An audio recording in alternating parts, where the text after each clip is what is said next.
and now someone else is getting all your best. These boots are made for walking. The children are in class, Sister Maria Walburga. A rare moment of peace at St. Veronica's. I'm sure your school in Germany has its fair share of rambunctious little dumplings. Ach du lieber, dieses Mädchen ist ein Infantsspitzel. On the other side of this courtyard was once the children's playground. The sisters had to sell the lot to save the school from closing. It breaks my heart to see the children denied the freedom to play. It breaks my heart. Ah, sentimental rubbish.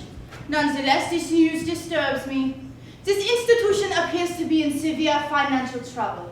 The building itself is falling apart. Last year I was told one of the sisters was decapitated by a crumbling cornice. I'm sure she and her head are far happier in God's bosom.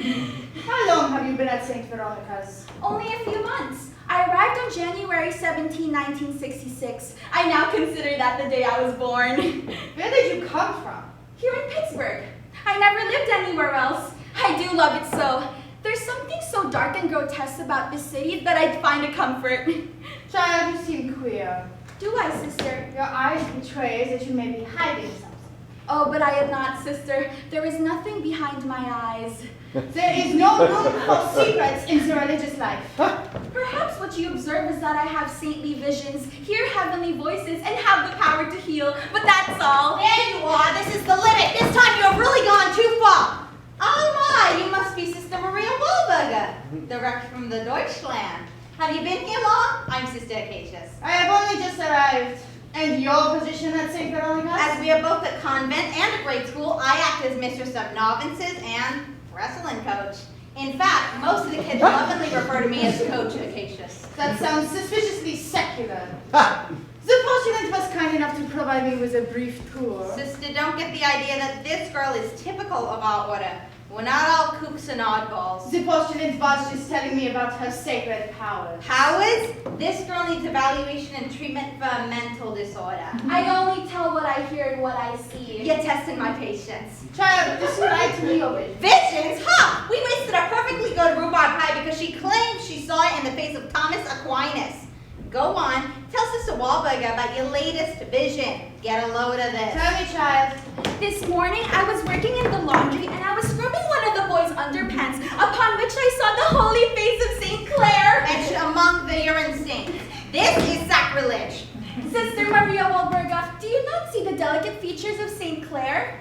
I see the door to the Burgermeister's office in Düsseldorf. Those urine stains are a Rorschach test. You see what you want to see. It is the face of St. Clair, it is. You're a pathological liar. Sister, control yourself. Only those who have endured great torment can gaze upon the divine. I know what it is to suffer. Look at my eyes. They burn like the very fires of hell. How can you, who have never felt pain, dare to say you are the chosen one? Why not me? Sister, I don't know why I was chosen. You are 100 times more worthy. Shut your hole. Clear the tarmac, sisters. We're heading for a landing.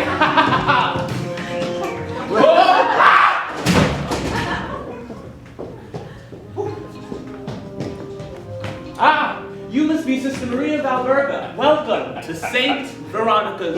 As you can see, Pittsburgh's reputation as a bleak industrial metropolis is not quite deserved. Notice, if you will, not a cloud in the sky. The hollyhocks are in bloom. The lilacs, the forsythia. Agnes, posture. Tell me, sister, how are things at the mother house in Berlin? We are thriving and moving ever forward.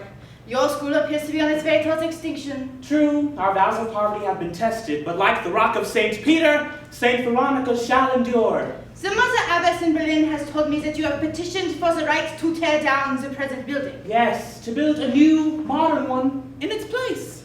Reverend Mother, I trust St. Veronica's can survive your postulant's claims of holy visions and healing powers. So you've heard. My child, I thought we had resolved this matter. She's been up to her same shenanigans. Show Reverend Mother the underpants in question. I don't think I quite understand. Do the pea stains form any sort of image to you?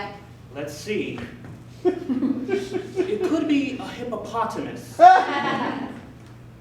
JFK in profile. What exactly am I looking for? The sorrowful face of the blessed Saint Clare. Agnes, you gave me your solemn promise that this would never happen again. I tried, but when the saints asked me to spread their word, I couldn't refuse. Insubordination must not be tolerated. Such rebellion will have to be reported to the mother house. I don't think we need to bother the mother house. My children, the postulant is adjusting to the religious life. We must be patient. Acacius, has the church not been tolerant of your own rebellious nature? I never claimed to heal people. If this gets around, we'll have all of Pittsburgh and half of Altoona lined up down the block. This is not something that should be treated lightly. Enough! Sisters, this is no time for us to be distracted with internal strife. Our very walls are crumbling about us. I have forged a plan. Acacius, why don't you bring Sister Valberga with you to your wrestling class? She looks like she could give the kids some pointers. Reverend Mother, we shall speak later in private. Agnes, perhaps it's best if we let Sister Acacius hold on to the controversial DVDs. Yes, Reverend Mother. Auf Wiedersehen, Reverend Mother. Child, what am I to do with you? I believe your vocation to be a true one, but I cannot allow my convent to become a battleground. Reverend Mother, I'm sorry to have caused you concern. You have been so kind to me. My dear, we are living in a time of great social change. We must do everything in our power to stop it. It is in our hands to save mankind from the atheists, the adulterers, the homosexuals, the communists, the Beatles. Yes, indeed, these are fascinating times. My dear Agnes, live! Life is a banquet, and most poor suckers haven't even said grace.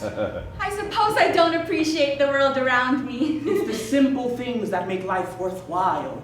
Raindrops on daisies, whiskers on old women, bright copper pennies and hiking and swimming. And of course, music. I derive great pleasure from music of every kind. Well, not every kind. Real music.